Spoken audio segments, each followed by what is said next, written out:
What's going on, everybody? This Afro Think Tank. Black woman says FBA, ADOS are anti-information groups. That is 100% a fact. FBA and ADOS, not the leadership, but the people who follow them blindly, they are the most uneducated African Americans, mixed mulattoes, and white people who want to be black in America. Because that's who FBA consists of. They consist of incel black people who, like, these the ones they all ask every one of them. They used to be a Hebrew Israelite. One of them, they was probably Hebrew Israelite. They were probably with some damn Nation of Islam. They didn't switch to that. They was some Sinetta Hotepa. And then they just moved from pseudo group to pseudo group. And FBA, which is a lineage-based group, all right, as much as these anti-intellectual, anti-information numbnuts, you know, as much as they like to say it, right, it's not true, all right? Because if that was the case, I would be FBA. And I'm not FBA. I'm an African American, all right? I'm not a foundational black American. I'm a foundational African on the planet, all right?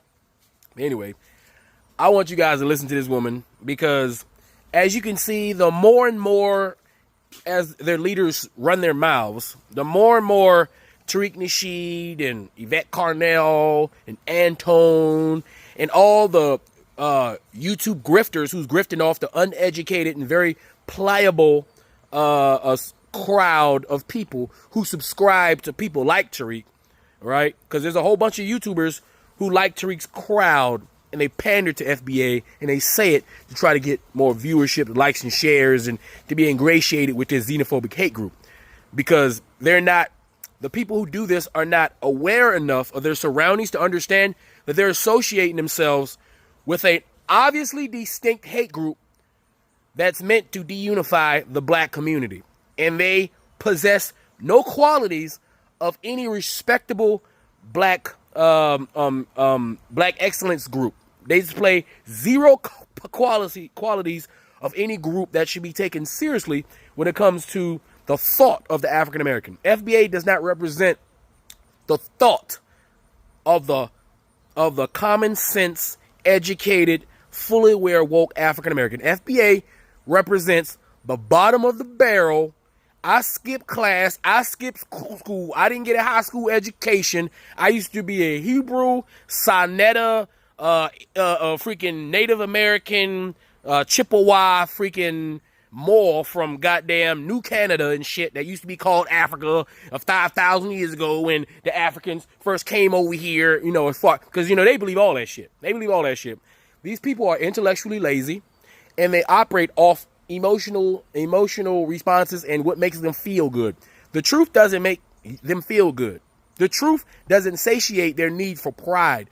The truth doesn't matter to these people. They just want to feel a certain way, and Tariq Nasheed knows how to make his hoes feel good, and Yvette Carnell knows how to make her hoes feel good, right? He strokes them and gives them everything they need, all the nutrients they need to go on the next day, because they believe that these two individuals are their friends. And they call them up and say, "You're doing such a great job, buddy."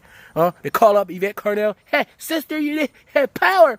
You know, when Yvette Carnell is literally the author of all of this xenophobic hate stuff, because she is the one who's attached to the right-wing ethno-nationalistic group and organizations that specifically created ADOS and in turn FBA, because Tariq never met a grift he wouldn't jump on, and created FBA and made ADOS even more effective because they put a more charismatic person in there outside of Yvette Carnell to spread white supremacist talking points disguised as black people. That's why you see FBA, what are they talking about? They're talking about everything that they're supposedly pissed off about. All of a sudden, it seems to be every single point that white, racist, Christian nationalists are upset about. Because there's not enough white Christian nationalists to get online to talk shit.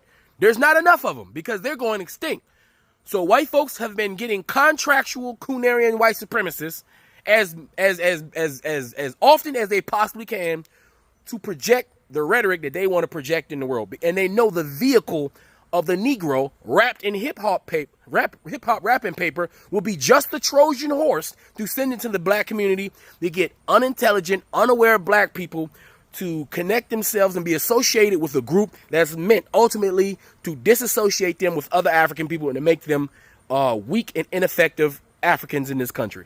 So anyway, without further ado, let's listen to what this black lady got to say, because she knows exactly what she's talking about. Anyway, tell me what you think in the comment section. It's Afro Think Tank. Learn something, teach something. I'm out. Follow me. FBA, ADOS, they're nothing but a whole bunch of disingenuous, delusional, anti-information, and anti-intellectuals. I said it. So I found myself on an FBA Live yesterday, which was Monday, and I found myself on an FBA Live on Sunday.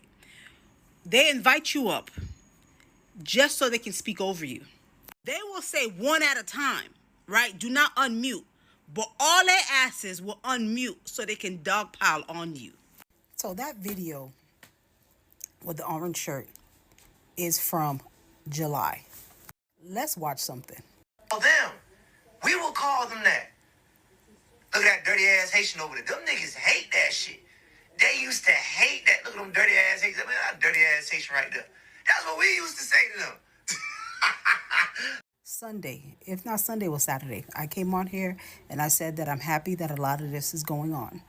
And I said that specifically because I was on that guy's live July of last year, probably July 16th. I think it was Sunday. I came on here and I said that I'm happy that a lot of this is going on.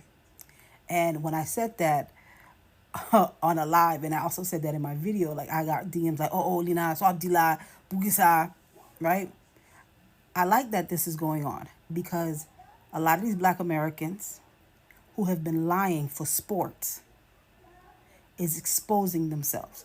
This gentleman right here, I was on his live July of last year. How do I know? Because the date of this video. When I had the orange shirt on, I started that video because I just came off of his live. And he called me a liar. He said that what I was saying on his live never happened. That shit was not going on in Miami. For him to just come back a few months later and admit to every single thing. You guys are some habitual liars. There's a reason why your hairline is receding. And instead of cutting that shit off or taking your ass to Turkey, you decided to cover that shit up as if people don't know that your hairline is receding. But hey, I digress. You are a habitual liar. Like he sat on there and said, well, I'm from Miami. That shit wasn't going on. For you to come back months later and admit to it. Unfortunately, a lot of people fall prey to follow disingenuous, dishonest, manipulative ass people on this app. But it comes back and you guys don't do anything but expose yourselves. The amount of drafts that I've never completed, but I have held on to.